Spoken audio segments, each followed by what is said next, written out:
અને હવે જોઈએ સમાચારો વિસ્તારપૂર્વક તો નવસારીમાં ધોધમાર વરસાદની શરૂઆત થઈ ગઈ છે।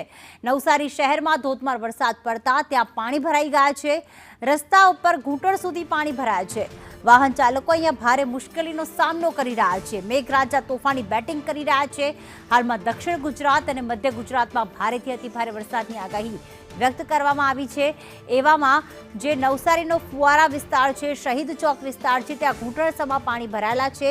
નવસારી શહેરમાં અત્યારે ધોધમાર વરસાદ વરસી રહ્યો છે અને ઘૂંટણસમાં પાણી ભરાયેલા છે। આશાપુરા મંદિર જે આવેલું છે તેની આસપાસ પણ ખૂબ જ પાણી ભરાયેલા છે। વાહન ચાલકો મહા મુશ્કેલીનો સામનો કરી રહ્યા છે। હાલમાં કહેવાય કે ધોધમાર વરસાદ સમગ્ર ગુજરાતમાં વરસી રહ્યો છે અને એમાં પણ દક્ષિણ ગુજરાતમાં નવસારી જે છે તેમાં બારે મેઘ ખાંગા જેવી સ્થિતિ। અને આપ જોઈ રહ્યા છો કે આ તમામ વાહન ચાલકો આજ પાણીમાંથી પસાર થવા મજબૂર, કારણ કે વરસાદ રોકાઈ જાય તેમ છતાં પાણી ઓસરતા નથી। આ એક્સક્લુઝિવ દ્રશ્યો આપ અત્યારે જોઈ રહ્યા છો, કારણ કે વરસાદ રોકાઈ જાય ત્યારબાદ વાહન ચાલકો, બાળકો જે છે શાળાએ જાય, વાહન જે નોકરિયાત વર્ગ નોકરીએ પહોંચવાનો પ્રયાસ કરે, પરંતુ આ પાણી ન ઓસરવાના કારણે પોતાના વાહનોથી આજ પાણીમાં પસાર થવા હાલમાં મજબૂર બન્યા છે નવસારીના લોકો।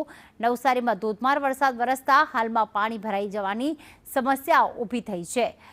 મંકોડિયા વિસ્તાર છે, પ્રજાપતિ વિસ્તાર છે કે જ્યાં હજી પણ પાણી ભરાયેલા છે। વાહન ચાલકો જે છે વાહન ચલાવવામાં મુશ્કેલીનો અનુભવ કરી રહ્યા છે। ક્યાંક લોકોનું જનજીવન ખૂબ પ્રભાવિત થઈ રહ્યું છે।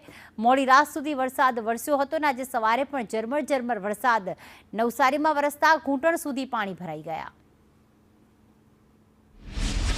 છેલ્લા 24 કલાકથી જિલ્લા સહિત ઉપરવાસમાં ભારે વરસાદ વરસી રહ્યો છે, જેના પગલે હવે નવસારી શહેરના નીચાણવાળા વિસ્તારો સહિત નદી નાળા બે કાંઠે વહેવા લાગ્યા છે। નવસારી શહેરના આ દ્રશ્યો આપ જોઈ રહ્યા છો, જ્યાં નવસારી શહેરનો મધ્ય વિસ્તાર જે છે, મંકોડિયા સહિતનો વિસ્તાર છે, ચારપુલ વિસ્તાર છે, પ્રજાપતિ આશ્રમ રોડ સહિતનો જે વિસ્તાર છે, ત્યાં રસ્તાઓ ઉપર પાણી ફરી વળ્યા છે।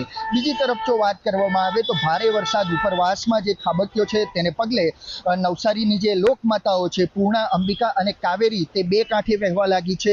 નદીઓમાં નવા નીરની આવક થઈ છે, સાથે જ નદીઓ બે કાંઠે વહેવા લાગતા ચીખલી નજીક આવેલું કાવેરી નદીના કાંઠે આવેલું તડકેશ્વર મહાદેવનું મંદિર જે છે એ પાણીમાં ગરકાવ થયું છે।